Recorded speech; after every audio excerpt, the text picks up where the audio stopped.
अस्सलामुअलैकुम, क्या हाल है आप लोगों के? कैसे चल रहे हैं रोजे? तो आज सुबह नहीं, खैर अभी जब हम ऑफिस आए तो अब्दुल्ला ने एक अजीब किस्म की बात पूछी। अब्दुल्ला ने कहा क्या आधे रोजे हो गए? आई वाज जस्ट थिंकिंग अभी तो हम शुरू हुए हैं भाई, अभी आधे रोजे कैसे हो गए? क्योंकि हम रोज आते हैं ना, तो हमें टाइम और स्पेस का वो कॉन्सेप्ट हमारी जिंदगी में खत्म हो जाता है। बिल्कुल खत्म हो चुका है। I don't know if we are starting the week today और we are ending the week. वैसे बच्चे जो कि स्कूल जा रहे हैं अभी, और रमजान की छुट्टियां, रमजान में मतलब ईद की छुट्टियां नहीं हुई हैं, so I know it's a Monday, so yes hopefully it's a good Monday for everybody. वैसे Monday it's a Monday, so हम एक और भी इसलिए बात है क्योंकि कल का जो इंटरेस्टिंग मैच था ना, पर्टिकुलरली भारत वाला, उसमें हमें क्यों खुशी हो रही थी? I was literally a bystander in that match. No, मैं बताती हूँ, खुशी और नो खुशी वाली बात नहीं है। बड़ा बोरिंग हो जाता है अगर मतलब जीतते चले जा रहे हैं, अनबीटन आप एंड में पहुंच गए और फिर आपने पूरी सीरीज या टूर्नामेंट वो भी जीत लिया, मतलब कोई एडवेंचर नहीं है, कुछ हुआ नहीं बीच में, कोई अपसेट, कुछ ऊपर नीचे कोई चीजें होनी चाहिए। हाँ। तो इसलिए मुझे अच्छा लगा कि इंडिया ने फाइनली एक हार ही लिया। सिर्फ हम ये कहाँ का उसूल है कि सिर्फ हम अकेले अपसेट होते रहे? सो नहीं और भी लोग हार रहे हैं। सो इंडिया भी अपसेट हुआ, मतलब उन्हें अपसेट शिकस्त हुई। T20 वर्ल्ड कप सुपर 8 मरहला बड़ा दिलचस्प हो गया एक्चुअली। कल पाकिस्तान और इंग्लैंड आमने सामने होंगे, तो ये तो हमने आपको बता दिया। कल के लिए हमारी क्या स्ट्रैटेजी होनी चाहिए, इसमें हम आगे चलकर सर्टनली बात करेंगे, लेकिन गुज़श्ता कल की जरा बात कर लें। हम बात कर देते हैं कि गुज़िश्ता रोज के मैचेस में क्या हुआ जी। इंग्लैंड और श्रीलंका के मैच में श्रीलंकन टीम फेवरेट नजर आ रही थी, होम ग्राउंड का एडवांटेज भी था, लेकिन इसके बावजूद इंग्लैंड ने श्रीलंका को शिकस्त दे दी। तो ये एक मैच हुआ। अब आपको दूसरे के बताते हैं। और दूसरा मैच था अहमदाबाद इंडिया और साउथ अफ्रीका के दरमियान। और इंडिया भी ऑन पेपर आपको पता है कि बड़ी मजबूत टीम है, और over the past couple of years भी हम देख रहे हैं, and not on paper, not so much on paper, also on the ground as well, so they are very tough team. लेकिन फुर्टीज ने भारत को 76 रन के भारी मार्जिन से शिकस्त दी, और वो जो एक विकेट में, एक ओवर में 3 विकेटें गिरी थी ना, उसके बाद वैसे ही अंदर दिल में ख्वाहिश आ गई थी कि अगर अंडर 100 ही इंडिया आउट हो जाए, ऑल आउट हो जाए, और वो सूरत हाल बन भी सकती थी, लेकिन फिर वो कैच ड्रॉप हो गया। यस, तो 76 रन के भारी मार्जिन से शिकस्त दे दी प्रोटियाज ने इंडिया को, जिसने इंडिया के नेट रन रेट पर काफी नेगेटिव असर डाला है। अच्छा, ये भी उनका भी हो गया। अब कल होने वाले 2 मैचेस ने एक बात तो वाजे कर दी है कि इवेंट में कोई भी टीम फेवरेट नहीं है, because you can root for one team, but in the end अब श्रीलंका के लिए होम ग्राउंड था उनका, बड़ा उम्मीद थी कि वो जीत जाएंगे। इंडिया का भी होम ग्राउंड, और दोनों अपने होम ग्राउंड पे नहीं जीते। दोनों होस्ट टीमें, मेजबान टीमें, और दोनों अपने होम ग्राउंड पे एज यू सेड नहीं जीते। लेकिन हमारी खुशी से आपको लग रहा होगा कि हम कह रहे हैं कि हमारा बड़ा चांस है। देखिए, हमारा हमेशा चांस होता है। We are never going to take away from the fact कि हम 0 to 100 भी आए हुए हैं, हम ऊपर नीचे होते रहते हैं, और ख़ास तौर पे जब हम अंडरडॉग हो जाते हैं ना, बिल्कुल, तो फिर तो एक बहुत फाइटिंग चांस हमें मिल जाता है। सो हमने इस किस्म की चीज़ें बड़ी देखी हुई हैं, की हुई हैं, so you never know where we stand. Pakistan का आपने बिल्कुल ठीक कहा कि हमारा हमेशा चांस होता है। पाकिस्तान का ग्रुप 2 अभी ओपन हो गया है। कल पाकिस्तान और इंग्लैंड पालकेले में आमने सामने होंगे। कौमी बैटर साहबजादा फरहान कहते हैं कि अपनी कुव्वत और कमजोरियों पर गहरी नजर है। अच्छा जी, चलें, ये भी आपने सुन लिया। और साथ ही आपको बता दें कि हफ्ते को सुपर 8 मरहले का पहला मैच पाकिस्तान और न्यूजीलैंड के दरमियान होना था, जो कि बारिश के सबब शुरू भी नहीं हो सका। और अगर पाकिस्तान नेट रन रेट पर इन्हिसार किए बगैर सेमीफाइनल में पहुंचना चाहता है, तो इसे अपने बाकी दोनों मैच जीतना होंगे, और बड़ी अच्छी तरह जीतना होंगे, कोई थोड़ा बोल भी नहीं। तो कल है हमारा, कल है हमारा इंग्लैंड के साथ मैच है हमारा पालकेले में। इन दोनों फतूहात की सीरत में पाकिस्तान के पास होंगे इंशाअल्लाह 5 पॉइंट्स, और सेमीफाइनल में रसाई तकरीबन हमारी यकीनी हो जाएगी। दूसरी सूरत में अगर पाकिस्तान एक मैच जीतता है और एक हारता है, तो फिर इसकी किस्मत का फैसला दीगर मैचेस के नताइज और नेट रन रेट पर ही होगा। एक्सप्लेन, जब हमारे साथ ऐसा होता है, फिर हम ये कहते हैं ना कि अगर वो उससे हार गया और इतने से हार गया, और फिर हम अपने आप को छोड़ के इर्द गिर्द सारों के मैचेस देखना स्टार्ट हो जाते हैं, ये वो वाली सिनेरियो। लेकिन अगले 2 मैचेस में शिकस्त हुई तो पाकिस्तान सिर्फ 1 पॉइंट के साथ टूर्नामेंट से बाहर हो जाएगा। सो तीसरा सिनेरियो भी हमने आपको बता दिया। न्यूजीलैंड अगर दोनों मैचेस खुदा न खास्ता हम हार गए, वो तो है ही है। न्यूजीलैंड के खिलाफ मैच मनसूख होने के बाद अब हर मुकाबला नॉकआउट की हैसियत इख्तियार हमारे लिए कर चुका है। तमाम सूरत हाल इस बात पर मुनहसर है कि श्रीलंका में मजीद बारिश ना हो, वरना पाकिस्तान के लिए फिर मुश्किलात कितनी कॉम्प्लिकेटेड कर दी है जिंदगी ये क्रिकेट में। राशिद भाई हमारे साथ हैं। राशिद भाई हमारे साथ हैं और सुहेल इमरान भी हमारे साथ हैं। हम फिर मगर पे आ गए हैं और नहीं, हम जरा मौसम पूछ लें कल के मैच के लिए। पहले सुहेल इमरान से मौसम पूछ लेते हैं, क्योंकि इतने दिनों से सुहेल इमरान हम आपसे बात कर रहे हैं, आज आप कैंडी से हमें ज्वाइन कर रहे हैं। हमने इस तरह धूप आपके पीछे कभी नहीं देखी जो इस वक्त हमें नजर आ रही है।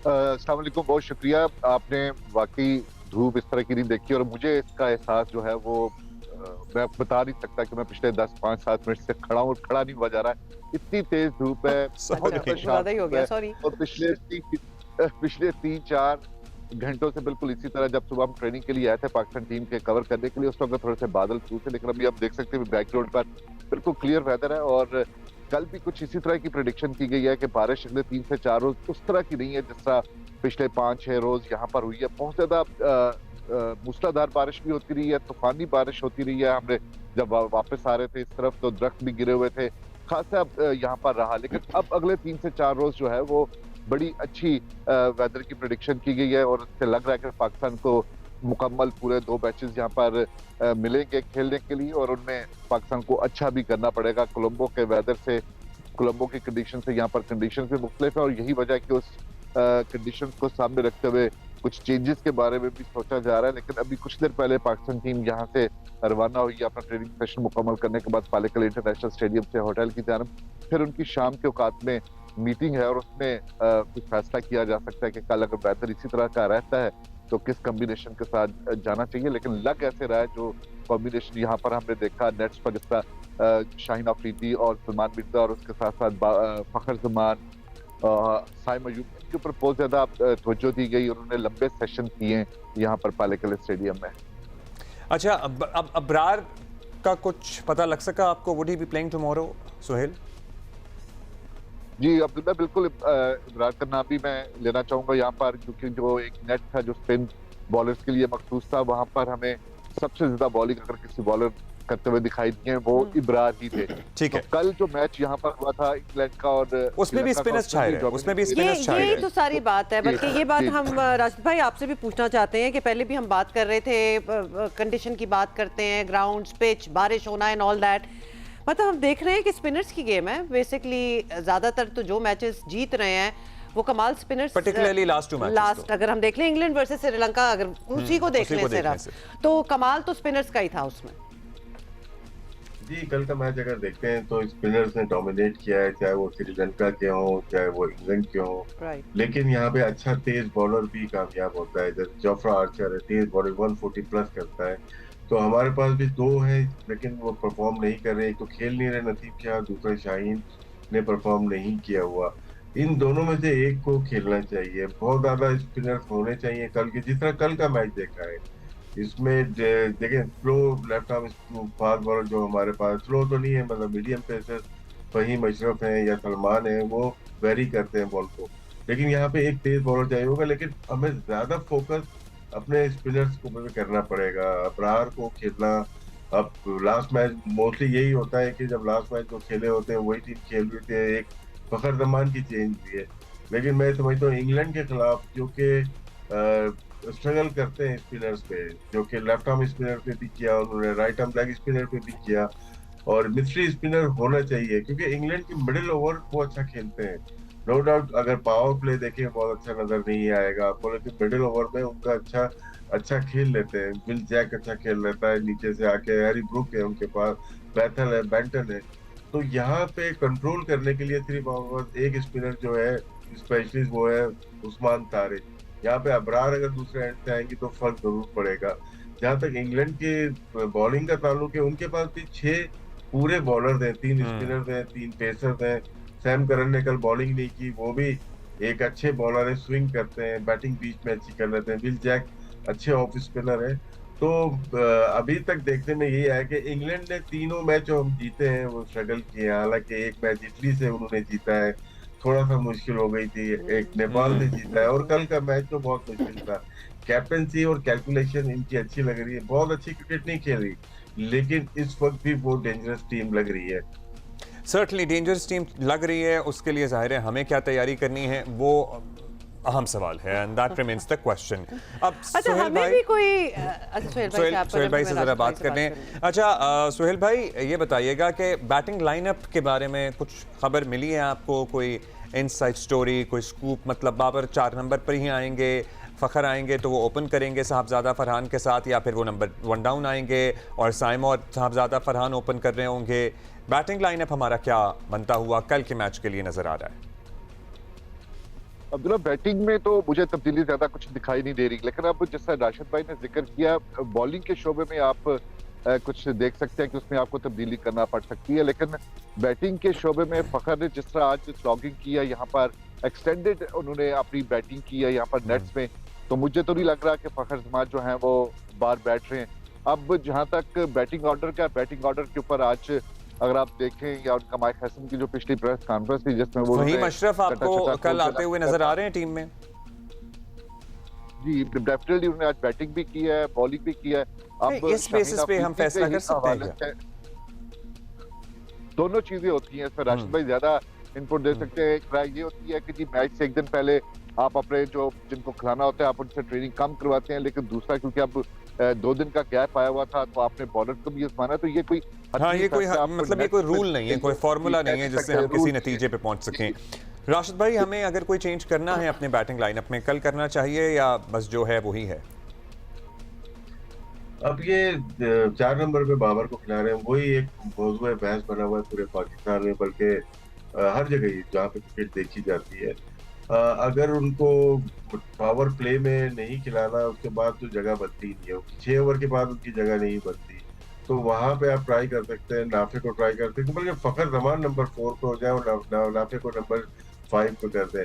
मैं नहीं समझता कि उनकी 4 नंबर पे जगह बन सकती है।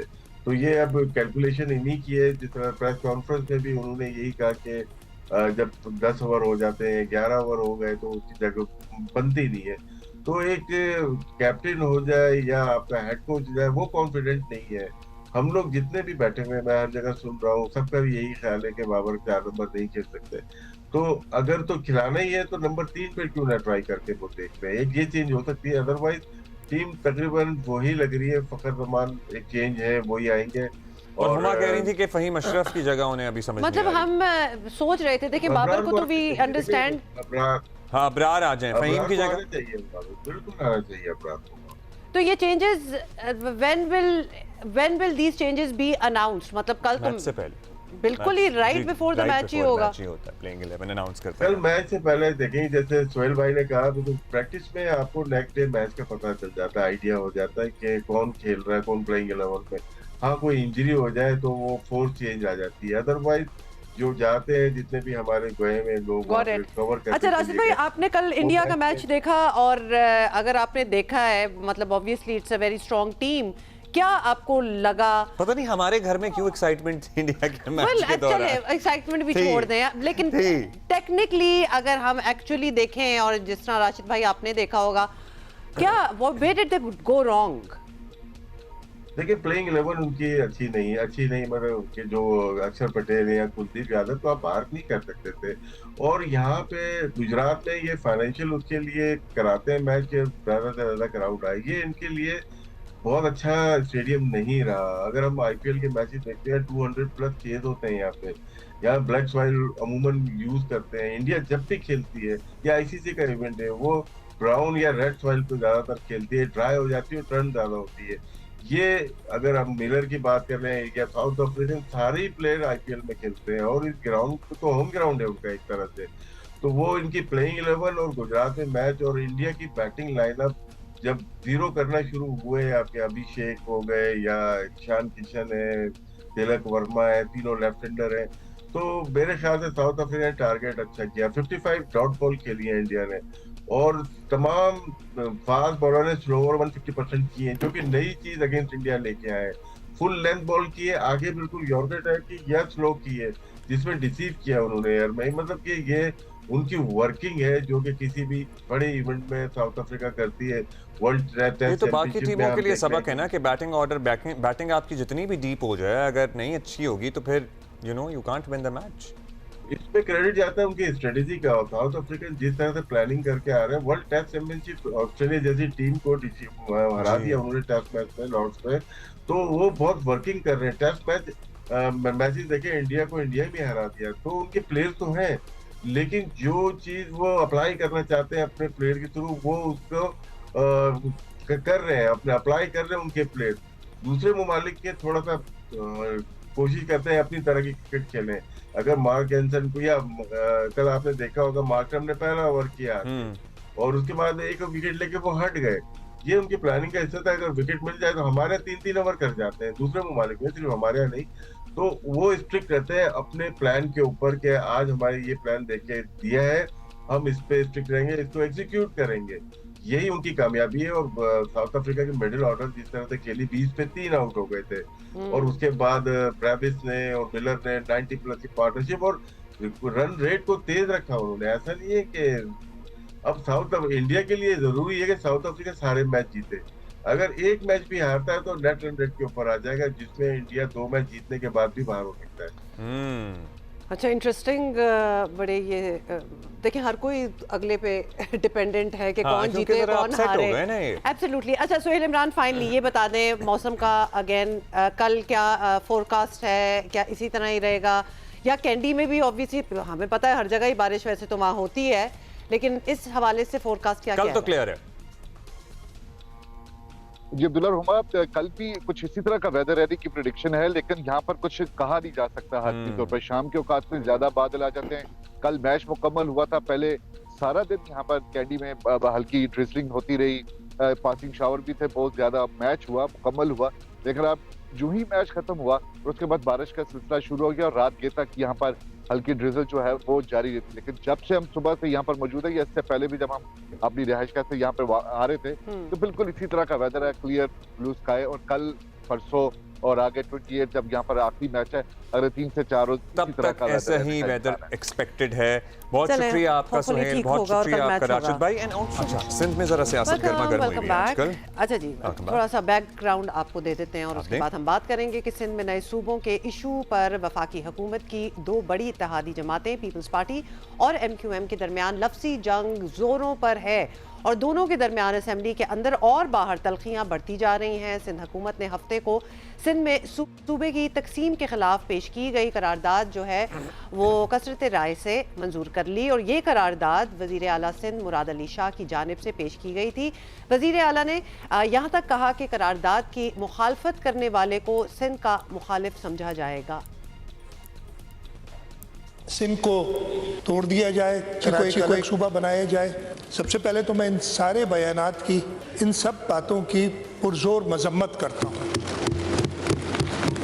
पाकिस्तान को बनाने वाला सूबा सिंध था, सूबा सिंध की ये असेंबली थी, यही लिमिट्स थी सूबा सिंध की जिन्होंने पाकिस्तान बनाया। तो हम, मेरे साथ पाकिस्तान से प्यार करने वाला, पाकिस्तान से मोहब्बत करने वाला हर शख्स इस रेजोल्यूशन की तायीद करेगा। अच्छा जी, इस पर MQM का क्या मौक़िफ़ था, ये भी सुन लीजिए। अली खुर्शीदी की गुफ्तगू। तोड़ने वाले मुझे बता रहे हैं कि सिंध को तोड़ दिया तो बड़ा बुरा हो जाएगा। भाई, तुमने मलीर तोड़ के कोरंगी निकाला, ये सिंध की तोड़ने वाले काम नहीं था, सिंध को नहीं तोड़ा गया। जब कराची टूटा है तो सिंध टूटा है, ये तुम कहते हो, मैं भी यही कहता हूं। तो तुम लोग तो तोड़ने वाले हो, तुम लोग तो सिंध को तोड़ने वाले लोग हो। ऐसे लोग जो सिंध को तोड़ने वाले लोग हो, उनकी इस बात पे मैं कैसे भरोसा करूं? पाकिस्तान का आर्टिकल 239 का 4 सूबे भुट्टो साहब के बनाए हुए आइन में पाकिस्तान ने मजीद सूबे बनाने का इख्तियार रखा है, इम्कान रखा है, उसका तरीका रखा है। ये कौन सी हुकूमत है आज सिंध के अंदर जिसने ये पेश किया है? अपने ही लीडर, अपने बानी जिसके नाम पे खा रहे हैं, कमा रहे हैं, अवामों में जा रहे हैं, ये उसके खिलाफ करार रेवोल्यूशन आई है। आर्टिकल 48 का क्लॉज 6 हुआ है ना, पहले भी रेफरेंडम करा दीजिए आप सिंध के शहरी इलाकों में। 239 के अगर आवाम कहती है कि हमें नया सूबा चाहिए तो ये गद्दारी होगा। अब कहें कोई गद्दारी तो सड़कों पे जवाब दिया जाएगा।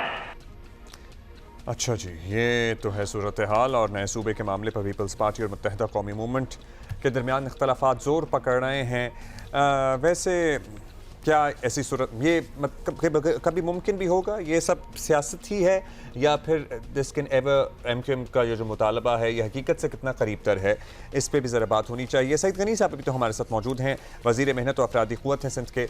बहुत शुक्रिया सईद गनी साहब। सईद गनी साहब, अचानक जो सूबाई सियासत में हम तेज़ी देख रहे हैं, आपको लगता है कि इसके पसे पर्दा कुछ और मुहर्रिकात हैं? साथ में 28वीं आईनी तरमीम की भी बात आती है, फिर ये भी बात आती है कि पीपल्स पार्टी को राग़िब करने की कोशिश जारी है या उनको कन्विंस कर लेंगे। आपको लगता है this is all connected to that या फिर ये एक इंडिविजुअल इशू है जो सूबे में चल रहा है अलग से? मतलब ये तो अब ज़ाहिर है कि एमक्यू भी बता सकती है कि वो क्या ऐसे असबाब हैं, क्या वजूहात हैं जिसकी बिना पर उन्होंने दोबारा से ये एक राह गलापना शुरू किया है। लेकिन मुझे थोड़ा सा बातें जो खुर्शीदी साहब ने कल असम्बली में कही या फिर खालिद मकबूल सिद्दीकी साहब ने जो कल प्रेस कॉन्फ्रेंस की, वो दोनों अजीब सी लगी। एक तरफ ये खुद कहते हैं कि ये एडमिनिस्ट्रेटिव यूनिट्स बनाएं, तो एडमिनिस्ट्रेटिव यूनिट्स तो डिस्ट्रिक्ट्स होते हैं, डिविजन्स होते हैं, आपकी तहसीलें होती हैं, तो बनते रहते हैं। और ये कई ज़िले जो कराची में बने हैं वो एमक्यूएम की ही डिमांड पर, ख्वाहिशों पे भी बने हैं। अगर उसको भी समझते हैं कि सिंध तोड़ना, तो मुझे नहीं पता कि कभी ये कुछ कह रहे होते हैं, कभी कुछ कह रहे होते हैं। अच्छा, दूसरी जो बात कही खालिद मकबूल सिद्दीकी साहब ने, वो बड़ी इंपॉर्टेंट है। वो कहते हैं कि जी आईने पाकिस्तान में नए सूबे बनाने के लिए या किसी सूबे की जो बाउंड्रीज़ हैं उसमें अगर कोई तब्दीली होगी तो उसका तरीक़ेकार मौजूद है। अच्छा, ये कल की जो रेजोल्यूशन सिंध असम्बली में पास हुई उसमें भी मेंशन है और इसको बार बार हमने खुद भी कहा है। अगर सूबा सिंध में किसी सियासी जमात की ये ख्वाहिश है कि जी सूबा सिंध में मज़ीद सूबे बनने चाहिए, तो उसके लिए तरीक़ेकार ये है कि वह असम्बली के अंदर आएँ, करारदाद पेश करें और 2/3 अक्सरियत से जो एक आइनी तकाजा है उसको मंजूर करा लें और उसके बाद वफाक में चली जाएगी। फिर पार्लियामेंट 2/3 अक्सरियत उसको मंजूर करेगी, उसके बाद जिस तरह का सूबा वो चाहेंगे बन जाएगी। आज तक कभी भी एमक्यूएम ने ये रास्ता इख्तियार नहीं किया, आज तक नहीं किया। बल्कि इससे पहले सिंध असम्बली में सूबा सिंध की तकसीम के खिलाफ 2 मरतबा करारदादें पेश हुई हैं और मुझे एक मरतबा का तो यकीनी तौर पर याद है कि इसलिए मैं असम्बली में था कि एमक्यूएम ने उस करारदाद की मुखालफत नहीं बल्कि उसकी हिमायत की थी। अच्छा, जब एमक्यूएम असम्बली में कहती है कि जी सिंध को नहीं टूटना चाहिए, बल्कि फैसल सफदारी साहब जब असम्बली में थे तो उनकी तो एक बड़ी दबंग तकरीर है जिसमें उन्होंने कहा था कि सिंध की तकसीम के हम बिल्कुल खिलाफ है, हम कतई नहीं चाहते कि जो सिंध जो है वो किसी तरह से मज़ीद सूबों में तकसीम हुई, उनकी रिकॉर्ड पर बातें सारी। अच्छा, जब आप करारदाद का भी उसका हिमायत करते हैं, तकरीरों में भी कहते हैं कि नहीं होना चाहिए, तो सिंध की जो डायनामिक्स हैं उसको समझने की ज़रूरत है। सूबा सिंध में एमक्यूएम के लोग कभी कभी ये बातें करते हैं फिर इससे कतरा जाते हैं।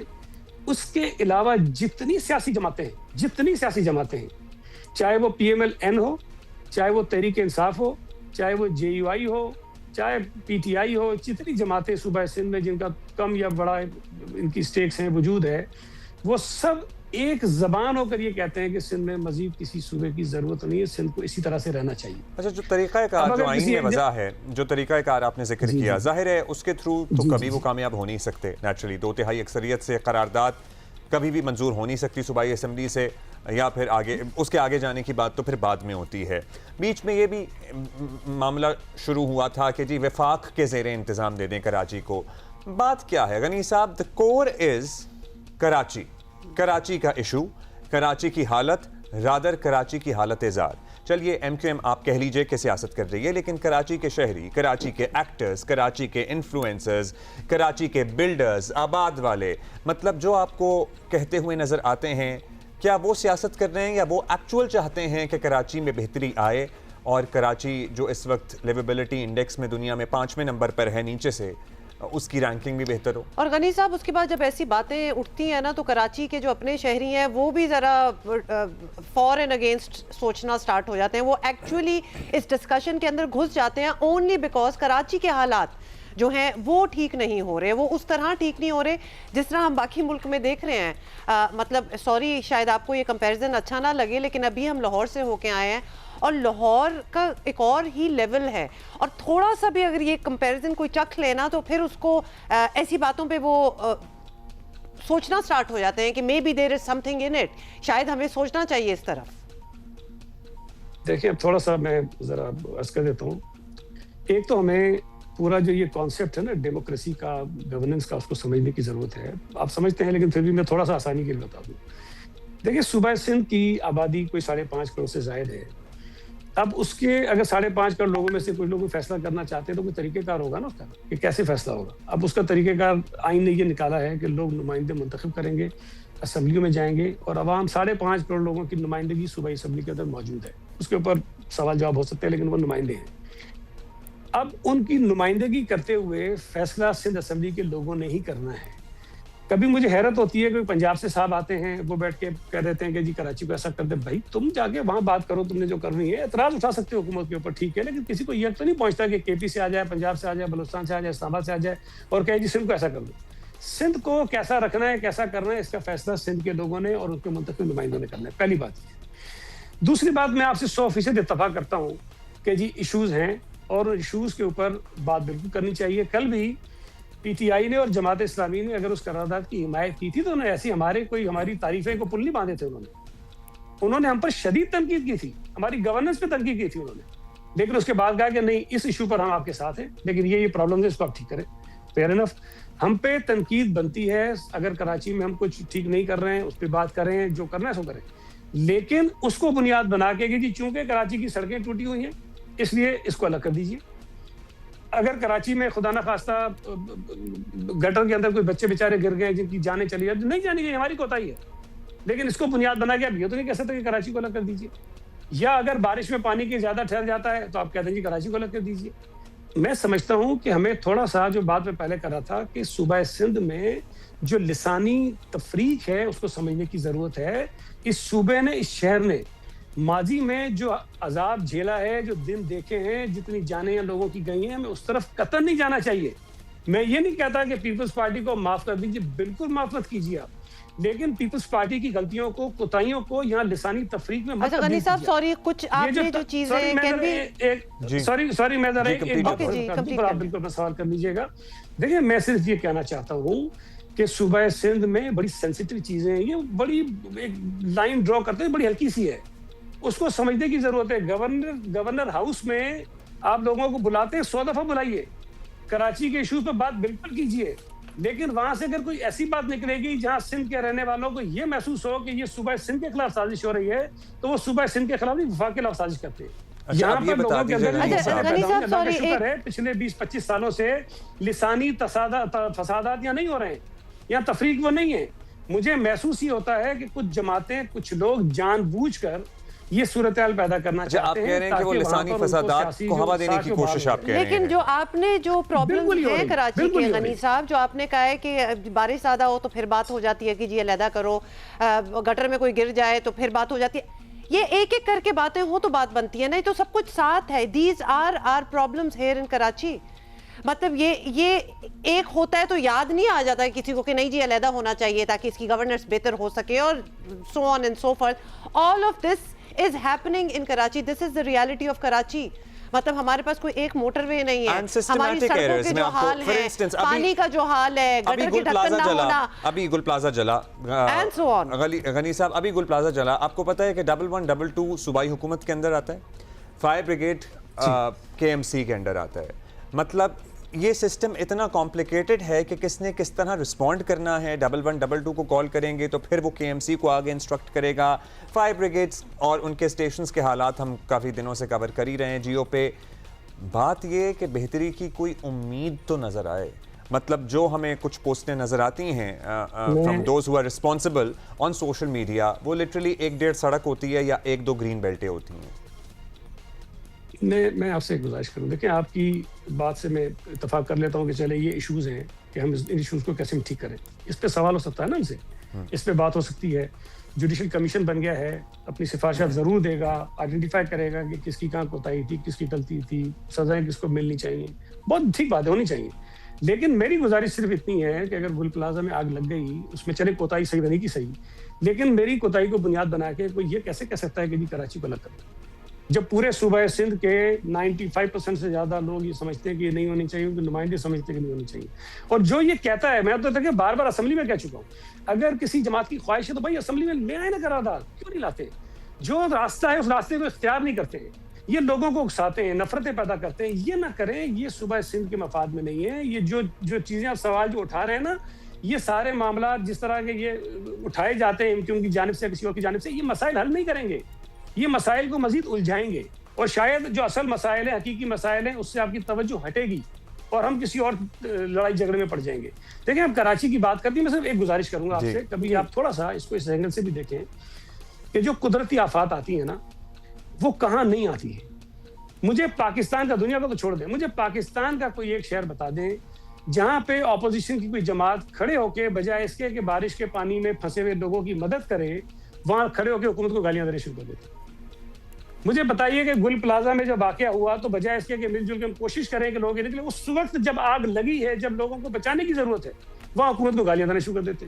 तो भाई उसको बचा के रखें बाद में। ये किसी शहर में नहीं होता है, ये कराची के साथ होता है। जब इस किस्म की सूरत पैदा होती है, पीटीआई में बहुत शदीद तनकीद, पीटीआई पंजाब में, लाहौर में बहुत शदीद तनकीद करती है पीएमएलएन पे, वो भी स्टॉन्च राइवल्स हैं एक दूसरे के। बहुत शुक्रिया गनी साहब, thank you, that's all that we have. लेकिन जाहिर है यहाँ पे एक कंप्लीट अलग राइवलरी का पूरा एक बैकग्राउंड भी रहा है। There's so much more to say और यकीनन गनी साहब भी और बहुत कुछ कहना चाह रहे थे। However, that's all the time we have. Break ले रहे हैं, अगले घंटे में मिलेंगे। कल हमारा मैच है और गुज़श्ता कल के मैचेस भी हुए, उस पर भी हमने बात की। अहमद शहजाद साहब हमारे साथ मौजूद हैं, टेस्ट क्रिकेटर हैं। बहुत शुक्रिया अहमद भाई। अहमद भाई, पाकिस्तान का अब मैच है इंग्लैंड के साथ। कैंडी का बारिश वाला मौसम पता नहीं होगा, वैसे मोस्ट लाइकली यही लग रहा है। आज तो हमने चेक किया था तो अभी ये क्लियर कंडीशंस हैं। आपको क्या लगता है इन एनी केस हमें क्या फैसला करना चाहिए, पहले फील्डिंग या पहले बैटिंग? देखो, अगर रोजे वाला जवाब दूं तो सीधा सीधा ये है कि बाद में बैटिंग कर लें, लेकिन चले आपको थोड़ा बता देता हूँ मैं। अच्छा आसानी हो जाती है कि जब बारिश के टाइम पे आप बाद में बारी कर रहे होते हैं तो जितना भी स्कोर कटना होता है ना, वो कट के स्कोर बोर्ड पे लग जाता है कि हाँ जी इतने ओवर्स के अंदर आपने इतना स्कोर करना है। So you can always plan it very easily. Clarity जो है ना, क्लैरिटी वो बढ़ जाती है, और जब चेस करते हुए आप में क्लैरिटी आ जाती है तो हर एक चीज आसान हो जाती है। So all over the world एक ही फंडा है, जब बारिश हो रही हो तो चाहे आपकी स्ट्रेंथ बॉलिंग भी हो, लेकिन आप जो है ना बाद में बैटिंग करते हैं क्लैरिटी के लिए। सो अगर बारिश हो रही होती हो फिर बाद में बैटिंग होगी, लेकिन अभी बारिश का कोई सीन नहीं बन रहा है। अच्छा अहमद, ये भी बताएं कि पाकिस्तान की बैटिंग, कप्तानी, टीम सिलेक्शन वगैरह के इशू एक तरफ रख दें, इसमें तो कोई शक नहीं है कि हमारे पास स्पिनर्स जो हैं वो वर्ल्ड क्लास क्वालिटी के हैं बेसिकली। तो पाले किले में स्पिनर्स का जोर जो है वो बड़ा चलता भी रहा। तो क्या हमें 5 स्पिनर्स के साथ जाना चाहिए या नसीम शाह की जगह बनती है टीम में? मतलब क्या थॉट प्रोसेस है आपका? नहीं, नसीम शाह को खेलना चाहिए यार। आप 5 स्पिनर क्या है, आप पूरे स्पिनर की तरफ तो जाए हैं बेसिकली।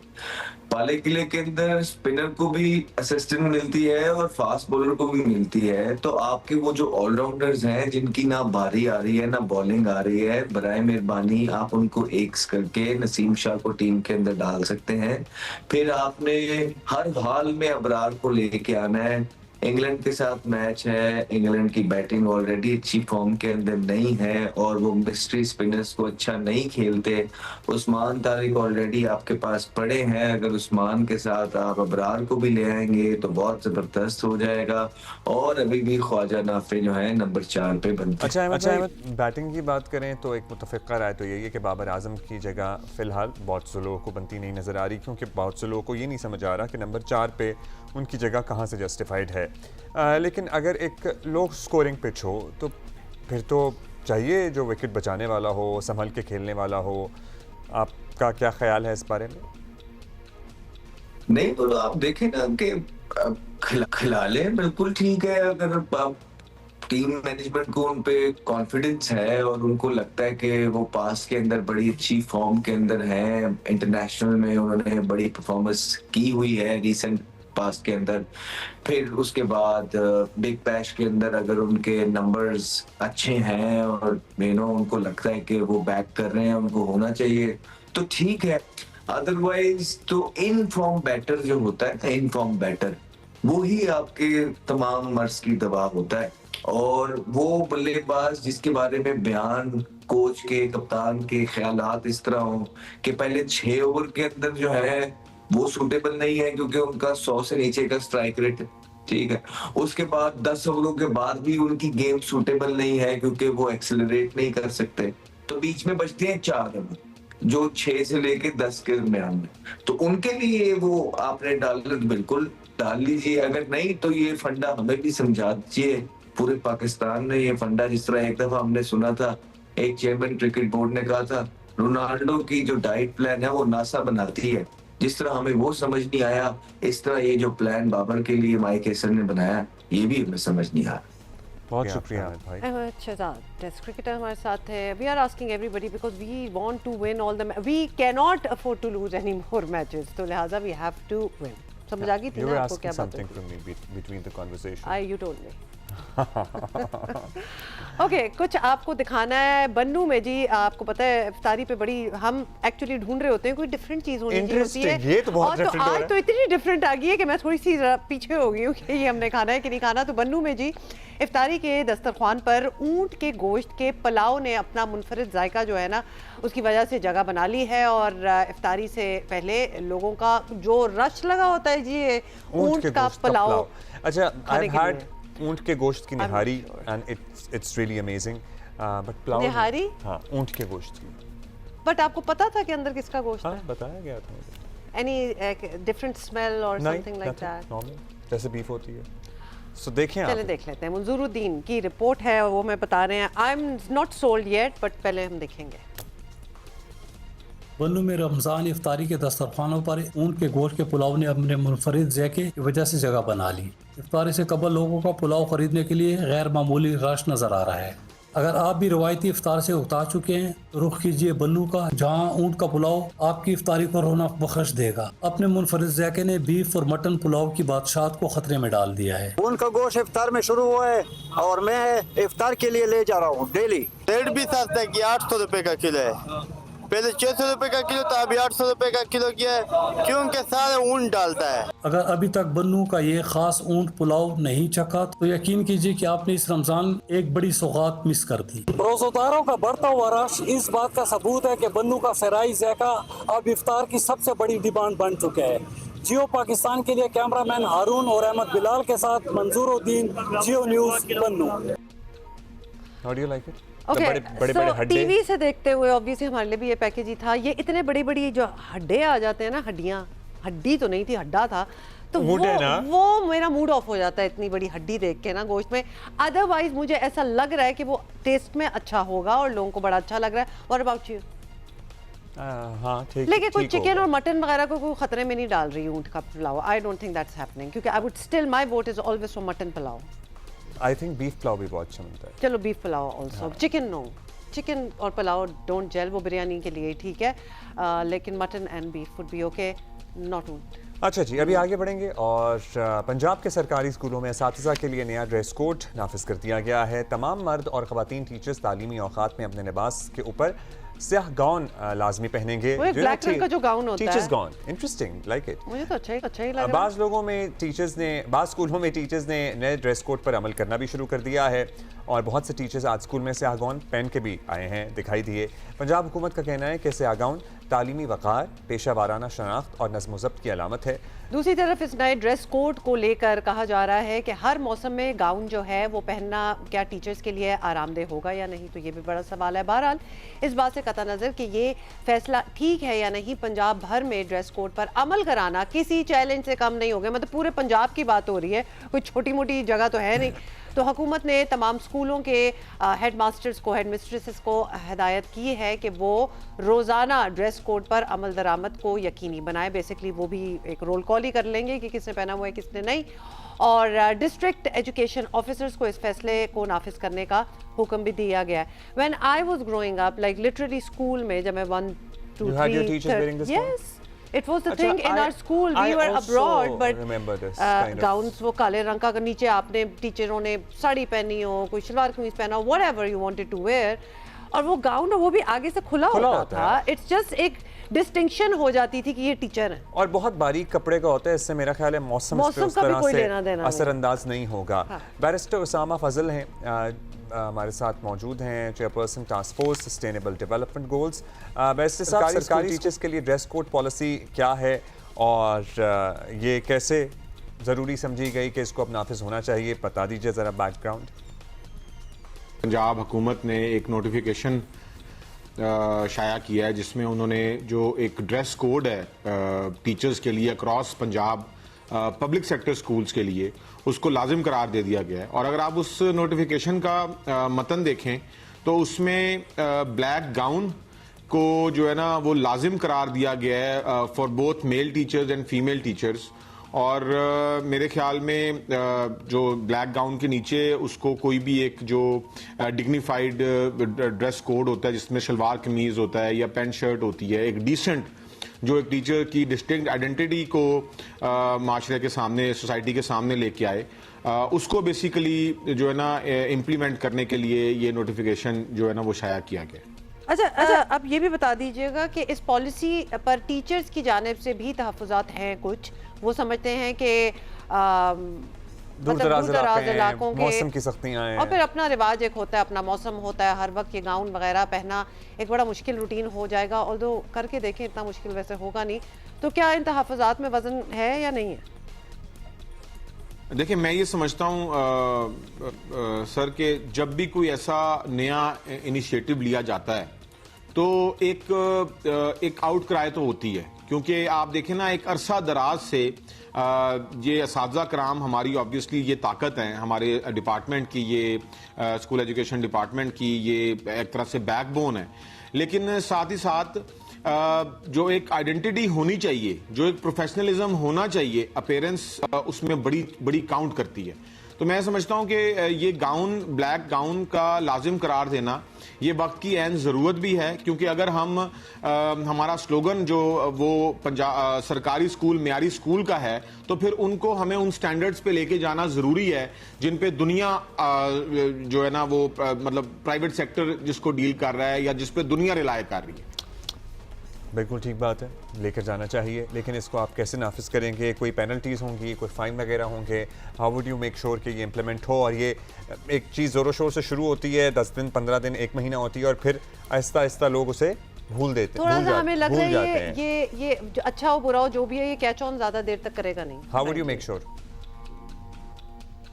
देखें इसमें यह है कि ऑब्वियसली क्योंकि ये एक नया इनिशिएटिव है और इसकी जो है एक इम्प्लीमेंटेशन वो हमारे जो हर ज़िले में हमारे DEOs हैं, CEOs हैं, बेसिकली चीफ एग्जीक्यूटिव ऑफिसर्स हैं स्कूल एजुकेशन डिपार्टमेंट के, उनके थ्रू हम इसकी जो इम्प्लीमेंटेशन है उसको यकीनी बनाएंगे। रोज़ की मॉनिटरिंग की जाएगी।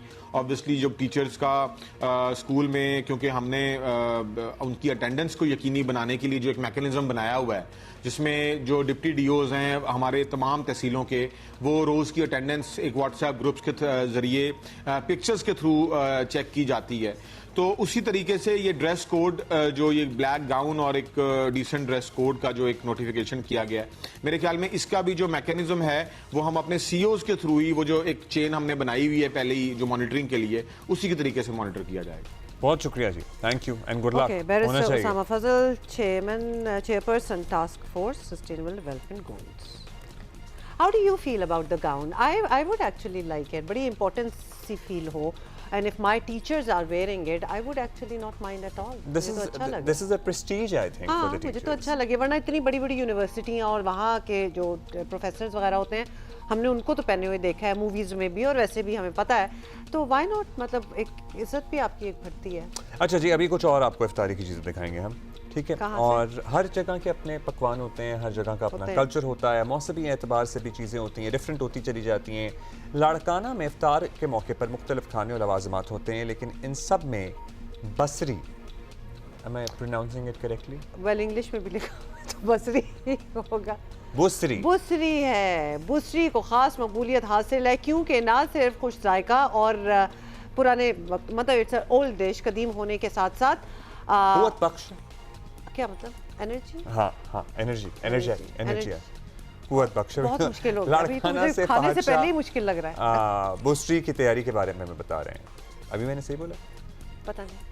ऐसे तो अफ्तार के दस्तरखान के लिए पकोड़े, समोसे, दही बड़े वैसे ही अफ्तार के दस्तरखान की जान होते हैं, लेकिन यहाँ लाड़काना और गिरदोनवा में सिंध की रिवायती और सकाफती डिश बुसरी से भी अफ्तार के दस्तरखान को सजाया जाता है। बुसरी बेसिकली 2 कच्ची पराठे की रोटियों के दरमियान देसी घी और गुड़ से जो है उसको बंद किया जाता है और उसके बाद पराठे की तरह ही उसको बनाया जाता है। और इसको बनाने के लिए भी देसी घी और मक्खन का ही इस्तेमाल किया जाता है। जब ये पूरी तरह तैयार हो जाता है, पराठे की तरह होता है, और उसके बाद जो है इसको फिर दोबारा जो है वो मक्खन और गुड़ से जो है वो इसकी गार्निश की जाती है और उसके बाद अफ्तार के दस्तरखान पे इसको रखा जाता है। बच्चे बड़े इस बुसरी को बड़े शौक़ और ज़ौक़ से जो है वो अफ्तार में खाना पसंद करते हैं। बहुत हैवी लग रही है, मुझे बहुत अच्छी लग रही है। ये मीठी रोटी है भाई, गोगी, मतलब नो, मेरी फैमिली में तो गोगी कहते थे। हमारी तो बस एक बाजी गोगी थी और तो कोई नहीं था। हमारे एक भाईजान थे गोगी। अच्छा, कभी रोटी का नाम मैंने गोगी नहीं सुना, खैर ये बुसरी भी पहली दफा ही देखा है, सुना है, लेकिन आई गेस हाँ हमारी ये चीनी वाला पराठा वो आपको कराची में तो ये चीनी वाला पराठा होता है। इन्होंने जरा इसमें देसी घी डाल के और गुड़ डाल के इसको जरा एलिवेट कर दिया है और बुसरी बना दिया है। ये वही चीज, बस हम में से, हम तीनों में से अगर ये किसी को खाने की ज़रूरत है या गुंजाइश है तो वो सिर्फ फहद शाह थे, क्योंकि हम तो मज़ीद वज़न नहीं चढ़ा सकते। सो ब्रेक के बाद मिलते हैं, मेरा ख्याल है। फहद आप खाएं। अच्छा जी, रमज़ान में एक और बड़ा मसला होता है, हर एक को जल्दी होती है घर पहुंचने की, लेकिन हम हर साल ये बताते हैं आपको कि प्लीज़ किसी भी किस्म की तेज़ रफ्तारी से इज्तनाब कीजिए, रॉन्ग वे जाने से इज्तनाब कीजिए, चाहे वो मोटरसाइकिल वाले हों, गाड़ी वाले हों। एट टाइम्स मोटरसाइकिल वालों को बचाते हुए गाड़ी वाले एक्सीडेंट का शिकार हो जाते हैं। इनफैक्ट मैं तो कहती हूँ अगर कोई बहुत इर्द गिर्द कोई तेज़ रफ्तार कोई गाड़ी, मोटर बाइक, व्हाटएवर, बस कुछ भी आ रहा हो, आप साइड पे हो जाए। मैं तो कहती हूँ रास्ता दें। मगर आप ये देखिए कंपटीशन करने जो कल वाकया हुआ है ना, उसमें तो लिटरली वो लड़का बेचारा साइड पे ही था। ये आप देखें ना देखें, मैं तो वैसे कहूँगी ना ही देखें। बच्चे तो बिल्कुल ना देखें, बच्चे तो बिल्कुल ना देखें। गुज़श्ता रोज़ इत्तेहाद, खैबान इत्तेहाद पे ट्रैफिक हादसा हुआ है जिसमें एक गाड़ी तेज़ रफ्तारी से जा रही है सर्टनली, और मोटरसाइकिल को उसने बचाने की कोशिश की और गाड़ी कलाबाजियाँ खाती हुई है। मतलब कहाँ वो लड़का खड़ा हुआ है, ना वो चल रहा है, ना वो रफ्तार उसकी कोई मामला है, वो अचानक से कोने पे खड़ा हुआ, वो आराम से कोने पे खड़ा हुआ है, and this car comes and hits him. Needless to say the rider is dead. तो ये गाड़ी जो थी, ये एक फेटल एक्सीडेंट हुआ और तेज़ रफ्तार कार की टक्कर से राइडर जो है वो जाँ बहक हो गया। हाउएवर जो इस गाड़ी में जो ड्राइवर था वो तशवीशनाक हालत में निजी अस्पताल में ज़ेर इलाज है। This is all that happened over there. ज़ख्मी होने वाले कार सवार शहरी की शनाख्त हुई है हसन बनग्वार से नाम से, और जो ड्राइवर था उसकी मैयत उसके वरसा लेकर ठट्ठा रवाना हो गए हैं। सो सोचें कि वो कितनी दूर था, वो ऑपोजिट रोड पे कहीं पीछे खड़ा था, ये उड़ती हुई गाड़ी उसकी तरफ आई है। A lot of people of course यही कहेंगे, और तसल्ली भी इसी चीज़ से होती है कि this was meant to be, this is how the rider was supposed to go। लेकिन come on, मतलब जो गाड़ियाँ चला रहे हैं, जो इतनी जल्दी में होते हैं, किधर पहुँच रहे हैं आप? तो ये you have to see। और ख़ास तौर पे ये इफ्तारी के वक्त इट्स क्रेजी। इफ्तारी और नॉट इफ्तारी, सहरी के वक्त भी देखिए, सुबह वर्क टाइम भी, जब रमज़ान नहीं भी होता ना, कि सुबह का जो कामों पे स्कूल वगैरह और ये जो रश होता है, जाने का एक वक्त होता है, everybody is speeding because they have to reach on time. एक बात तो लिख के ले लीजिए, आपको मतलब क्या बताने वाली बात है कि जब आप ओवर स्पीडिंग करेंगे ना तो हादसात के चांसेस बढ़ जाते हैं। अगर ये स्पीड नॉर्मल होती तो ये गाड़ी इस तरह कलाबाजियां ना खाती। आपको दूर से स्पीड करती हुई नजर आ रही है from a signal on the other side, मतलब दूसरी साइड ऑफ द रोड के पिछले सिग्नल से उड़ती हुई आई है। और लिटरली मतलब the rider did not even have time कि वो साइड पे हो जाता है, चंद 2 सेकंड में वो गाड़ी उस तक पहुंच गई। एनीवे, ये दिखाने का मकसद आपको सिर्फ ये था कि बी केयरफुल, तो अपनी कंट्रीब्यूशन ऐसी ट्रैफिक में ना डालें। अच्छा जी, मौसम गर्म हो रहा है, गर्मी बढ़ रही है।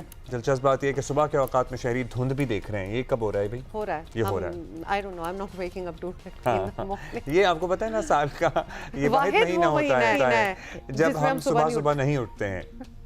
तो हम सुबह नहीं उठते, हम तो लेट सुबह भी नहीं उठते, तो दोपहर को ही उठती हूँ फ्रैंकली। बट प्लीज़ माफ़ कर दें, because this is literally the only month in the whole year. तो धुंध होती है, सुनने में आ रहा है, और ये सिलसिला जो है ये चंद रोज़ जारी रह सकता है। महकमा मौसमियात के मुताबिक समुद्री हवाओं की बहाली के बाद हवा में नमी का तनासुब जो है वो ज़्यादा होना धुंध का सबब है। समझ आ गई कि धुंध क्यों है? ह्यूमिडिटी ज़्यादा है जी, एग्जैक्टली। इस दौरान शहर में बारिश का ऑल्दो कोई इम्कान नहीं है। महकमा मौसमियात का कहना है कि आइंदा चंद रोज़ के दौरान दर्जा हरारत रहेगा 30 to 32 और फरवरी के आखिरी दिनों और मार्च के शुरू में मुल्क के बालाई इलाकों में बारिश की पेशगोई भी की जा रही है। Not at ours though. Anjum नज़ीर सहगम साहब हैं, डिप्टी डायरेक्टर महकमा मौसमियात। अंजुम साहब, कराची में सर्दियों में भी कमी धुंध होती है, लेकिन आजकल ज़रा धुंध देख रहे हैं लोग। फिनोमेना समझा दीजिएगा, ये स्मॉग है, फॉग है, क्या है? जी देखें, जब साउथ वेस्टर्ली विंड सेट होना शुरू होती है और हवा में ऑलरेडी कूलिंग मौजूद होती है, जैसे कि हमारे मिनिमम टेम्परेचर्स की जो रेंज है वो तकरीबन 18 से 20 के दरमियान में जा रही है, और पूरा दिन जब साउथ वेस्टर्ली विंड चलती है जो कि अब आहिस्ता आहिस्ता सेट होने जा रही है, तो वो अपने साथ प्लेंटी ऑफ मॉइस्चर लेकर आती है। जब वो सरफेस के करीब होती है तो वो कूल होकर लाइट फॉग आजकल बना रही है, ये डेंस फॉग नहीं है, और फरवरी में ये फिनोमेना कराची में नॉर्मल होता है।